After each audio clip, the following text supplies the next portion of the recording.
Boa noite, senhor presidente. Boa noite, nobres colegas. Boa noite a todos que estão aqui presentes. Boa noite, internautas. Senhor presidente, hoje entra em pauta o projeto de lei número 16/2023, que dispõe sobre o reajuste dos vencimentos do quadro de professores da rede municipal de ensino e das outras providências. A gente passou por um período um pouco mais curto esse ano de negociações e chegou-se a um valor de 8%. Mesmo eu achando que a gente poderia, pelo menos, chegar ao valor do reajuste do salário mínimo, que seria 8,9%, a categoria se reuniu, aceitou os 8%, e eu vou votar, quando chegar a hora, o momento, a favor, para que a categoria já comece a receber esses 8% desse ano. Mas, independente dessa pauta, senhor presidente, essa semana foi uma semana de muita reflexão para mim, considerando a questão da educação, a gente vendo o salário dos professores, vendo a questão da violência, esses dias que a gente passou tumultuado da violência, o último dia 20 foi apreensivo para todo mundo, não se sabia se iria ter ataques de violência terroristas nas escolas no Brasil, como foi noticiado, muita fake news envolvendo essas notícias sobre esses ataques em escolas. E na sexta-feira, eu estive em um congresso sobre a saúde da criança e do adolescente. E eu estava observando o quanto nós carecemos de conhecimento. E o que tem a ver eu falar da saúde da criança e do adolescente com esse momento de violência e com a questão do professor? O primeiro ponto, senhor presidente, é que num dado levantado lá pelo professor Luiz Carlos, doutor titular da Universidade Federal do Espírito Santo, ele falou que a cada 10 crianças que estão morrendo hoje no Brasil, 4 crianças estão morrendo por Covid. E qual que é o principal fato dessas crianças estarem morrendo por Covid? Falta de vacinar. É um ponto. Outros pontos que foram levantados lá foi sobre a quantidade, devido ao agravo que a Covid trouxe, a quantidade de sequelas em crianças que nós estamos presenciando hoje. E quais que são as principais sequelas? Por exemplo, o autismo, o TDAH.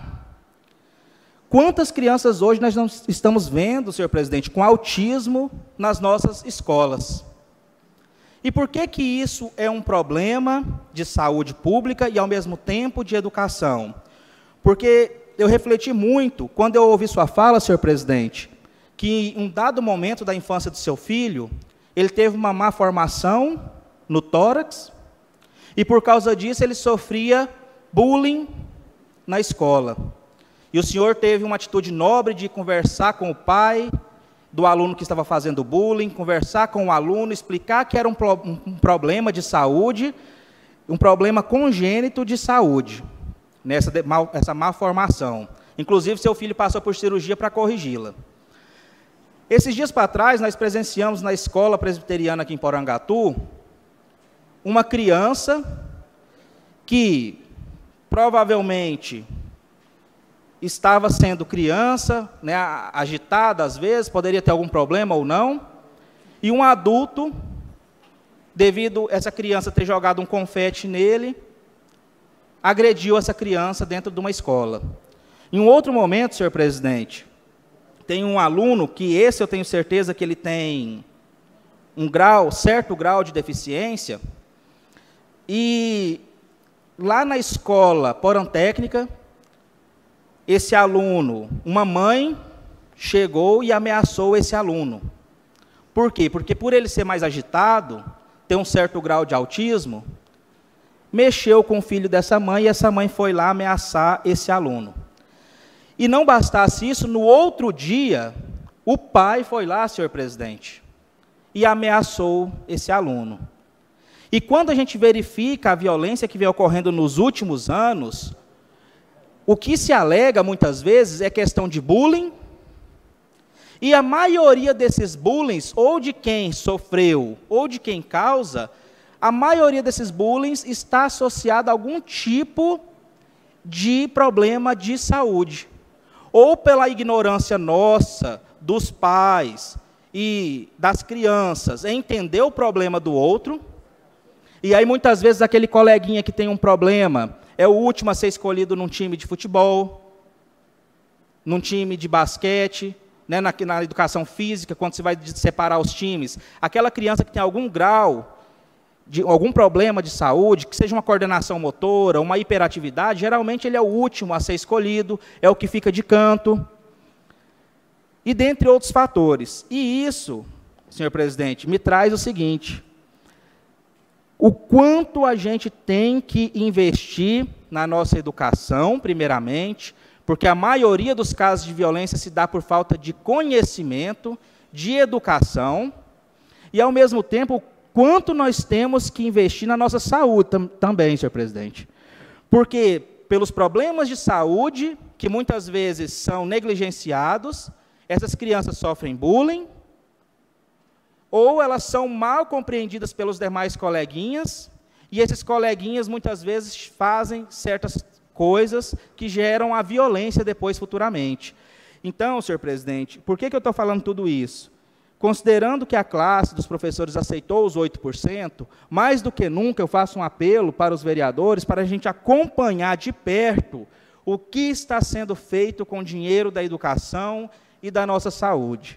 Nós fizemos um requerimento aqui pedindo mais psicólogos para as escolas, para ser uma questão preventiva contra a violência, para a gente observar aquela criança que está com risco na sua saúde mental e poder agir antes que o problema se instale. Mas, ao mesmo tempo, as nossas escolas têm muitas deficiências que nós, como parlamentares, também somos ignorantes e precisamos buscar o conhecimento. A gente não sabe, muitas vezes, que tem escola fazendo rifa para comprar material de limpeza. A gente não sabe, muitas vezes, que os professores têm que tirar do próprio salário para conseguir, naquela escola toda mofada, cheia de infiltração, comprar EVA, TNT, gastar uma boa parte do seu tempo, que poderia estar fazendo um lazer ou outra coisa, tem que recortar, encapar armários apodrecidos, tem que enfeitar a escola para os alunos não verem aquele mofo, aquela sujeira. Então, a gente não vê uma série de questões que são importantes que a gente observe para a gente valorizar, de fato, o que é essa educação, o que é essa saúde.